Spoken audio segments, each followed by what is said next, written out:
जय जय राम रामकृष्ण हरी यदक्षरं मनाख्यं मानंदम भज केवलम श्रीमन्निवृत्तीनाथेती ख्यातम दैवतमाश्रय. संतश्रेष्ठ निवृत्तीनाथ महाराज यांचा पालखी सोहळा गेली अनेक वर्षापासून हा त्र्यंबकेश्वर ते पंढरपूर हा सातत्यानं पारंपरिक पद्धतीनं मानकऱ्यांच्या वतीनं हा सोहळा अतिशय उत्कृष्ट गतीने चालत आहे. त्यामध्ये हरिभक्तपरायण जयंतजी महाराज गोसावी, त्याचप्रमाणे डावरे महाराज आणि बेलापूर गुरुजी महाराज असे या पालखीचे मुख्य 3 मानकरी आहेत. त्या मानकऱ्यांच्या पद्धतीनं हा पालखी सोहळा चालतो. पालखी सोहळा चालत असताना रथाच्या पुढं आणि रथाच्या मागं आज तागायत जवळजवळ 50 ते 52 दिंड्या सातत्यानं नामसंकीर्तन करत पहाटे 3 वाजेपासून तर रात्री समाधीचं शेज आरतीपर्यंत वारकरी सातत्यानं भजन करतात. सकाळी 7:30 वाजता ज्या वेळा हा पालखी सोहळा निघतो त्यावेळा पारंपरिक पद्धतीनं मालिकेप्रमाणे पहिली मालिका दुसरी मालिका असं नियमाप्रमाणे भजन करत करत पालखी तळावर आल्यानंतर त्या ठिकाणी आरती होते आणि कीर्तन होऊन संध्याकाळचं सगळ्यांना पंगत दिल्या जाते, गावकऱ्यांची पंगत, आणि त्याचप्रमाणे जागर केला जातो. प्रामुख्यानं आम्ही ज्या दिंडीमध्ये चालतो त्या दिंडीचे मानकरी हरिभक्तपरायण पारंगत हरिभक्तपरायण जयंतजी महाराज गोसावी आम्ही त्या दिंडीमध्ये भजन करत असताना इतका आनंद वाटतो की त्या दिंडीमध्ये अगदी पारंपरिक पद्धतीनं भजन चालत असतं आणि त्या भजनाचं दिंडीतल्या आणि भजनीकरांचं भोजनाचं जे काम करतं आहे त्या भोजनाची व्यवस्था गेली अनेक वर्ष हरिभक्तपरायण ज्ञानेश्वर माऊली दाते, त्याचप्रमाणे सुभाषभाऊ खांडबाले हे अगदी जातीनं इतकं लक्ष देतात की आम्ही जर कुठं जर गेलो तर महाराज तुमचं जेवण झालं की नाही. ज्या वेळा आमची पालखी निघते त्याच वेळा ते आमच्या पुढं येऊन अगदी राहण्याची व्यवस्था आणि त्याचप्रमाणे झोपण्याची व्यवस्था अगदी अतिशय बारकाईनं करतात. त्यामध्ये ते जे सेवेकरी आहेत त्या ज्या महिला आहेत त्या महिला भजन केल्याशिवाय स्वयंपाकाला बिलगत नाही, कारण पवित्र ते अन्न हरिचिंतनी भोजन या प्रकारचं पवित्र अन्न आम्हाला त्यांच्या जवळून मिळतं. अशा त्या महिला हरिपाठ काकडा भोजन करत आणि आम्हाला भोजन खाऊ घालतात आणि इतका आनंद आम्हाला मिळतो. मी गेली 15 वर्षापासून या दिंडीमध्ये आहेत. अगदी कुठल्या प्रकारचं कोणता वार येतो कोणती तारीख येतो नाही या आनंदाशी जोडा, सांगता गोष्टी लागता पुढा, आलाशी आकाराची चढा, तुका म्हणे बिडा भक्तीच्या. हा आनंद हा पैशाने मिळत नाही, परंतु हा आनंद घेत असताना आनंद तिचा मुखयाशी वाचा, बहिरे ऐकती काणेरे, आंधळ्याशी डोळे पांगळ्याशी पाय, तुका म्हणे वृद्ध होती तरनेरे. अनेक करोडपती आहे परंतु त्या पैशाने त्यांना आनंद नाही. जो आनंद आम्ही भजन करत नाथांबरोबर मिळतो तो आनंद या जगाच्या पाठीवर कुठे मिळत नाही. आणि दुसरी गोष्ट अशी की या भजनामुळं आम्हाला इतका आनंद मिळतो, आमच्या आहारात बदल पडतो. नव्याने अनेक प्रकारचे कंबरदुखी त्याचप्रमाणे आहारसुद्धा आमचा वाढतो. आता माझंच उदाहरण मी देतो. घरी जर मी असलो तर किमान फक्त एखादी चपाती, परंतु भजनामध्ये इतकी ताकद येते की मी आता इतक्या 2 बाजरीच्या भाकरी खाल्या. म्हणजे याचा अर्थ असा की जवळजवळ माझं 73 वय आणि या वयामध्ये आमचे जे ज्येष्ठ आमचे वारकरी नाना हे आम्हाला म्हणतात भाऊ, दशरथ भाऊ हे सुद्धा मला जोडीदार आहे. अगदी वयोवृद्ध आम्ही दोघंच आहे त्याच्यामध्ये. ती म्हणतात का हो तुम्ही तुमच्या वयापर्यंत आम्ही भजन करू का, परंतु भजनाची इतकी ताकद आहे की त्या भजनामुळे आम्हाला या प्रकारचा आनंद मिळतो. भगवान करो अजूनही हा आनंद द्विगुणित होण्याकरता संत श्रेष्ठ निवृत्तीनाथ महाराज आम्हाला या प्रकारची आयुष्याची वृद्धी देव. आणि हा जो पारंपरिक सोहळा आहे या सोहळ्याचे मानकरी वारकरी यामध्ये त्यांना तो आनंद मिळो आणि त्यांना सहकार्य भगवान परमात्मा देव हीच प्रभूचरणी प्रार्थना करून आता या ठिकाणी जयतमलजी महाराज बोलतील. विश्वाचा तो गुरु स्वामी निवृत्ती दातारू आदिनाथापासून परंपरा आली जाण, श्री क्षेत्र त्र्यंबकेश्वर, त्र्यंबका हा तीर्थराज, पूर्वी अंतरीचे काज, त्याही तेजा माझी तेज, महाकाल उज्जैनी, अशा असणाऱ्या त्र्यंबकराजपासून सद्गुरू निवृत्तीनाथांच्या चरणपादुका पंढरपूरच्या दिशेने जात असताना आज या ठिकाणी गोगरगाव या ठिकाणी मुक्कामी असताना दिंडीमध्ये प्रामुख्याने 3 गोष्टी खूप महत्त्वाच्या असतात. पहिली गोष्ट पूजन, दुसरी गोष्ट भजन आणि तिसरी गोष्ट भोजन. सकाळचं पूजन जर बघितलं तर पहाटे 3 वाजेपासून या ठिकाणी चरणपादुकाचं पूजन होतं.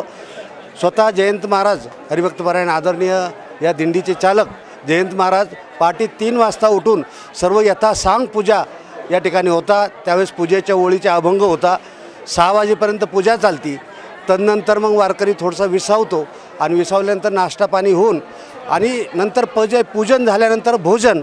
हरिभक्तपरायण आमचे ज्ञानेश्वर माऊली दाते, सुभाष भाऊ, त्यांची सर्वच टीम इतकी भोजनाची काळजी घेता. आत्ताच महाराजांनी सांगितलं का महाराजांचं वय बघितलं आता 73-74 वय. आंधळ्याशी डोळे पांगळ्याशी पाय, तुका म्हणे वृद्ध होती तरणे रे. असं असणारं एकमेव कारण याला का भजन चांगलं झाल्यामुळं भोजन चांगलं होतं आणि भोजन चांगलं झाल्यामुळं दिवस 1-1 सेकंद चांगला जातो, 1-1 मिनिट चांगला जातो, 1-1 तास चांगला जातो. आजचा आमचा 15वा का 16वा दिवस आहे. आजचा कोणता वार आहे आम्हाला सांगता येणार नाही. तुम्ही सर्व टी व्हीवर बघणाऱ्या मंडळीला माझी विनंती आहे का तुम्ही सर्वांनी हा आनंद घेण्याकरता एकदा जरूर पंढरपूरला पायी या. रामकृष्ण हरी. संत श्रेष्ठ निवृत्ती महाराजांच्या पालखीचा आज आमच्या विद्यालयामध्ये म्हणजे श्री छत्रपती शिवाजी विद्यालय गोगरगाव नेहमीप्रमाणे परंपरेप्रमाणे आज मुक्काम आमच्या विद्यालयामध्ये आहे. आमचं हे भाग्य समजतो आणि नक्कीच नाथांच्या आशीर्वादानं आमच्या विद्यालयाची तर प्रगती होणारच आहे, परंतु आम्हाला सेवेचा जो लाभ मिळतो तो अतिशय महत्त्वाचा आणि आनंदाचा वाटतो. माझ्या विद्यालयातील जवळजवळ 400 विद्यार्थी इथं भोजन वाढण्याचं काम करतात. आम्ही आनंदाने हे काम करतो. सर्व पालक आम्हाला सहकार्य करतात आणि नाथांच्या या पालखीच्या मेळाव्याच्या निमित्तानं अतिशय आनंदमय वातावरण होऊन जातं आणि आम्हीसुद्धा या वारकऱ्यांच्या आनंदामध्ये सहभागी होतो. अशीच संधी आम्हाला वारंवार मिळावी, वर्षानुवर्ष मिळत राहावी अशी नाथांच्या चरणी विनंती करतो आणि थांबतो. रामकृष्ण. वृत्ती पावलो विश्रांती, संसाराची शांती झाली माझ्या, नमिता ज्ञानदेवा पावलो विश्रांती. संतश्रेष्ठ निवृत्तीनाथ महाराजांच्या पालखी सोहळ्याच्या निमित्तानं आज या ठिकाणी गोगरगाव या रयत शिक्षण संस्थेच्या प्रांगणामध्ये आज पालखी विसावली आणि या निमित्तानं सर्व वारकऱ्यांची या बालाजी चॅनलच्या वतीने या ठिकाणी इंटरव्ह्यू घेतला गेला. आता खरं तर या आमचे सर्व ज्येष्ठ श्रेष्ठ मंडळी यांचा मनाचा मोठेपणा आहे की दाते माऊली करतात हे अगदी चुकीचं आहे. त्यांनी मोठेपणा दिला, मी त्यांचे आभार व्यक्त करतो. परंतु हे सर्व काय जे करतात ते संत श्रेष्ठ निवृत्तीनाथ महाराज करतात आणि आमचे सेवाभावी जे सर्व काही आहे हे सर्व सेवादारी टीम आहे. यात ते आतले असं खासबा पगार म्हणून घेऊन काम करणारे कोणी नाही, आनंदाने सेवा करणारे आणि वेळोवेळी आमच्यासाठी नुसते ते तर निवृत्तीनाथ महाराज आहेच, पण आम्ही ज्या गावामध्ये जातो त्या ठिकाणचं समजा उदाहरणार्थ शिक्षक स्टॉप असेल, ग्रामपंचायतचे पदाधिकारी असतील, कर्मचारी असतील, हे सुद्धा आमच्यासाठी निवृत्तीनाथ महाराज आहे. कारण आम्ही जेव्हा जेव्हा त्यांच्याकडे जातो तेव्हा ते आमच्यासाठी धावून येतात, आमच्या मदतीसाठी. या सर्वांचं श्रेय या पालखी सोहळ्यासाठी आणि त्यामुळं भजन जेवढं पुण्य आहे ना तेवढं भोजन बनवणाऱ्याला आहे आणि भोजन बनवणाऱ्यांना जे सहकार्य करतात त्यांना पण तेवढंच पुण्य आहे. म्हणून मी या ठिकाणी सर्व शिक्षक स्टॉप मी या सर्वांचा आभार मानतो आणि आपलं सर्वांचं ऋण व्यक्त करतो. रामकृष्ण. विश्वाचा तो गुरु स्वामी निवृत्ती दातारू, आदिनाथापासून परंपरा आली जाण, किंवा स्मरता निवृत्ती पावलो विश्रांती, संसाराची शांती झाली माझ्या. आज या क्षेत्र त्र्यंबकेश्वर ते क्षेत्र पंढरपूरला जात असताना जाता पंढरीशी सुख वाटे जीवा, आनंद केशिवा भेटत आती.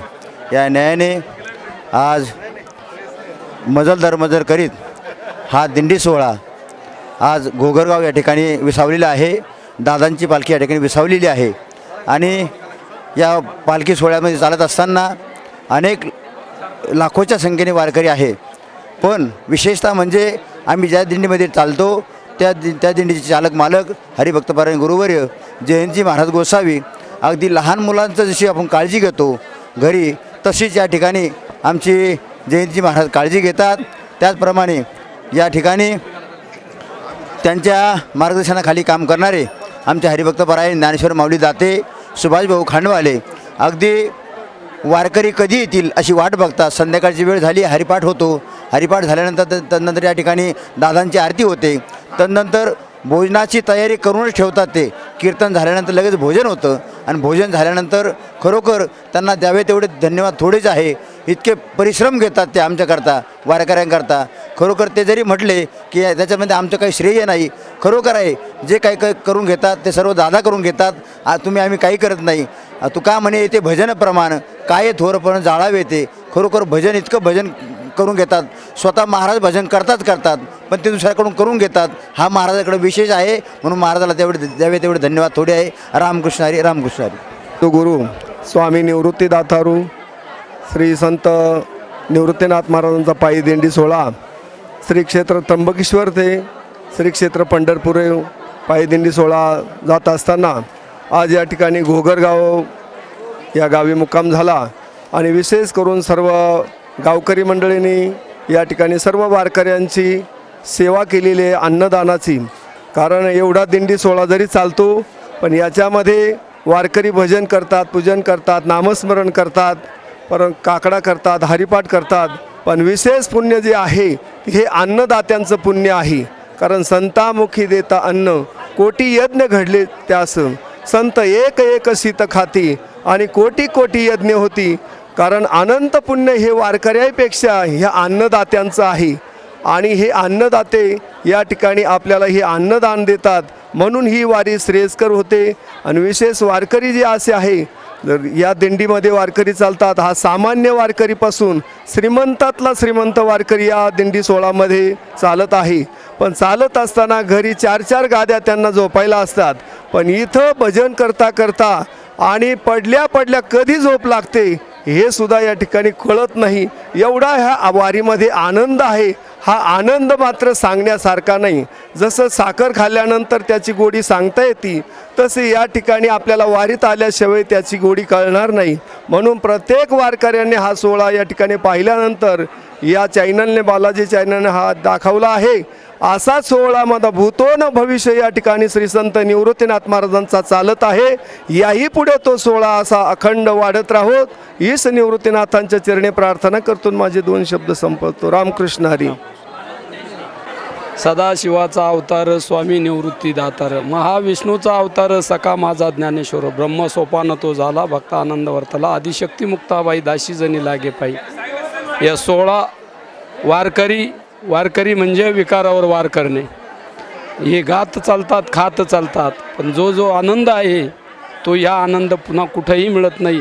आणि विकारावर वारी करणं, विकारावर वार करणं यालाच वारी म्हणतात. कुठलाही व्यसन सर्व सोडणं, सर्व विषयावर आळा घालणं, विकारावर वार केला म्हणजे त्याला वारी म्हणतात. सर्व विकार आतले 6 बाहेरचे करणारे वेगळे आहेत.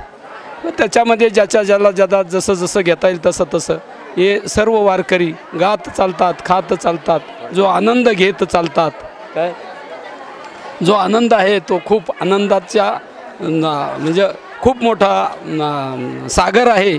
आणि त्या सागरामधला जो आनंद आहे तो जो पोहील त्यालाच कळतो, बाकीच्यांना समजणार नाही. जो येईल त्याला कळेल. एवढीच माझी विनंती. जय रामकृष्ण हरी.